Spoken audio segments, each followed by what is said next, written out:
सत्ता में आने का सपना चकनाचूर होने के बाद उत्तराखंड कांग्रेस 21 मार्च को समीक्षा बैठक करेगी। यानी सोमवार को कांग्रेस की समीक्षा बैठक होगी जिसमें प्रदेश प्रभारी देवेंद्र यादव मौजूद रहेंगे, उत्तराखंड कांग्रेस के तमाम नेता बड़े मौजूद रहेंगे। इसके अलावा उत्तराखंड मामलों के लिए जो संगठनात्मक बदलाव की जिम्मेदारी जिनको सौंपी गई है, अविनाश पांडे, वो भी मौजूद रहेंगे। और सवाल इस बात को लेकर होंगे कि चुनाव में इतनी करारी हार कैसे हुई। सवाल इस बात को लेकर भी उठेंगे कि आखिर बड़े चेहरे अपनी ही सीट क्यों नहीं बचा पाए। सवाल इस बात को लेकर भी होंगे कि कांग्रेस की इतनी खराब हालत उत्तराखंड में कैसे हो गई, जबकि तमाम दावे किए जा रहे थे कि सरकार हर हाल में बन जाएगी। लेकिन अब जब नतीजे आ चुके हैं, पार्टी महज 19 सीटों तक सिमट गई है, तो इस बात को लेकर भी सवाल होंगे कि चुनाव सामूहिक नेतृत्व में लड़ा गया था, तो फिर जिम्मेदारी सामूहिक क्यों नहीं होनी चाहिए। और सबसे बड़ी चुनौती यही होगी क्योंकि कांग्रेस के भीतर गुटबाजी चरम पर है, बयानबाजी खुलेआम हो रही है। और ऐसे में सबसे बड़ा सवाल यह है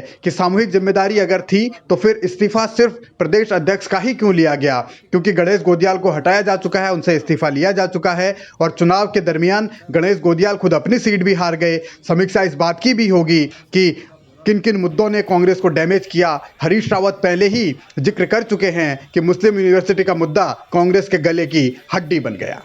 अब मैं देख रहा हूँ कि कुछ लोग जो है उस मुस्लिम यूनिवर्सिटी, जिसका मुझे कहीं से अता पता भी मालूम नहीं, कुछ किसी ने कुछ कहा ही नहीं, जिसमें मुझे कोई जानकारी नहीं जिस विषय की, जो है उसकी टोपी मेरे सर पर पहनाने की कोशिश कर रहे हैं। और भाजपा का पूरा सोशल मीडिया उस काम में लगा हुआ है, ये देखने के लिए कि यह हरीश रावत के सर पर कैसे फिट आ जाए, कैसे इसको मुस्लिम यूनिवर्सिटी को हरीश रावत के गले में डाल दिया जाए।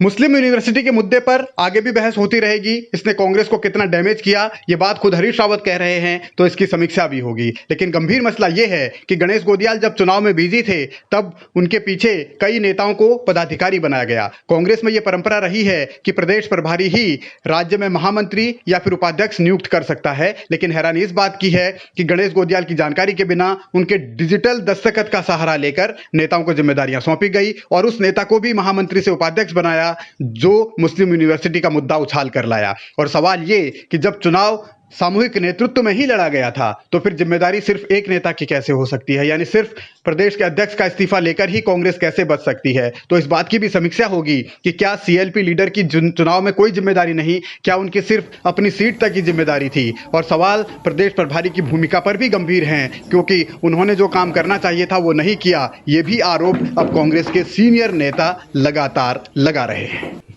प्रतिम सिंह से जुड़े हुए लोग गोदियाल जी के आदेशों को मानने को तैयार नहीं थे।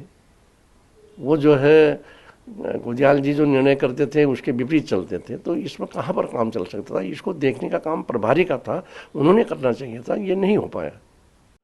प्रदेश प्रभारी की भूमिका पर पूर्व विधानसभा अध्यक्ष ने सवाल उठाए हैं, तो अब इसकी समीक्षा होगी या नहीं होगी। प्रदेश प्रभारी की चुनाव में मिली हार को लेकर जवाबदेही तय होगी या नहीं होगी, इस बात को लेकर भी सवाल हैं। सवाल इस बात को लेकर भी हैं कि क्या सीएलपी लीडर जिन्होंने टिकट बंटवारे में अहम रोल अदा किया था, उनकी जवाबदेही, उनकी जिम्मेदारी चुनाव की हार के लिए तय होगी या नहीं होगी, या फिर उन्हें कांग्रेस एक बार फिर इनाम ही देगी। क्योंकि नया सीएलपी लीडर चुना जाना है, यह भी 21 तारीख की बैठक में ही इस पर चर्चा होगी। नया प्रदेश अध्यक्ष भी चुना जाना है, इसकी भी चर्चा 21 तारीख की बैठक में होगी। तो अब गंभीर मसला इस बात को लेकर है कि कांग्रेस सिर्फ एक प्रदेश के अध्यक्ष का ही इस्तीफा लेगी, क्योंकि कार्यकारी अध्यक्ष भी 5 के 5 अभी बने हुए हैं। और अब इस बात को लेकर भी चर्चा है कि नए चेहरे के तौर पर अगर कांग्रेस लाती है तो क्या राजेंद्र भंडारी, जो कि 3 बार के विधायक हैं बद्रीनाथ विधानसभा सीट से, उन्हें नेता प्रतिपक्ष की जिम्मेदारी सौंप सकती है, क्योंकि वो पहाड़ का प्रतिनिधित्व करते हैं, गढ़वाल क्षेत्र से आते हैं, राजपूत चेहरा हैं। और दूसरी तरफ